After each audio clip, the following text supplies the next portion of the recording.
Yo, what's up mga kaibigan? Nalina tayo magkwentuhan. Mahigit 10 araw na nakakalipas na magsimula ang free agency sa NBA at ilan sa mga pamilyar na pangalan para sa mga basketball fans ang nananatiling walang team. Una ay si Ben Simmons. Ang former number 1 pick and all-star ay wala pa din team mga kaibigan. Maliit nga ang interes ng mga team sa isang player na injury prone at walang tira sa labas. Bagamat solid playmaker and defender pa din nga si Ben Simmons, hindi din nga maganda ang kanyang reputasyon sa liga bilang player. Ayon sa iba't ibang sources ay may ugali umano itong pastar na tolerable lamang kung star player ka din. Ngayong hindi na nga siya all-star caliber player ay wala nang ang pakialam ang mga team ngayon sa former all-star and former number 1 pick. Sunod naman ay si Chris Paul, ang veteran point guard nga unlike Ben Simmons o ng ibang player na mababanggit natin dito ay siya mismo ang dahilan kung bakit wala pa din siyang team.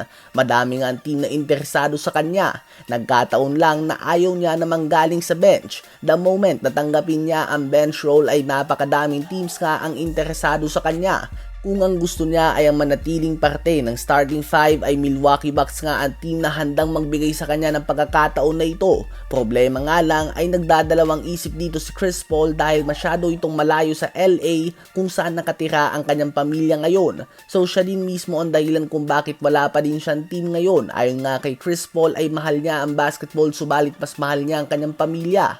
Sunod naman ay ang former MVP Russell Westbrook. Tila ba naubusan na ng pagkakataon ng triple-double king? Mukhang wrong move nga ang pagpasok niya sa free agency. Under contract pa din nga sana siya sa Denver Nuggets subalit ginamit niya ang kanyang player option at ngayon ay wala pa din siyang team. May mga balita na interesado sa kanyang Sacramento Kings habang plan B naman siya ng Milwaukee Bucks kung sakaling tumanggi si Chris Paul dito. So very dry market nga para sa former MVP at posibleng mapersa siyang mag-retire sa NBA dahil dito. Sad ending nga kung sakali sa fan favorite Russell Westbrook. Sunod naman ay si Al Horford. Oo, former all-star din nga si Horford nung parte pa siya ng Atlanta Hawks. Si Horford ay free agent pa din, subalit tulad ni Chris Paul ay choice niya nga ito. Ayon mismo sa Boston Celtics former coach and now GM and President of Basketball Operations Brad Stevens ay malabong bumalik sa kanilang team ang 39-year-old veteran. Sa ngayon ay pinagpipilian nga ni Horford ang Warriors o kaya naman ang retirement. Nagbabakasyon pa rin nga si Horford ngayon at kung mapakiramdaman niya na ayaw na niyang magtrabaho ay retirement na nga ang bagsak niya. Subalit kung nais pa din na sumubok na makaisa pang championship, ang Warriors nga ay naghihintay lang sa kanyang pirma.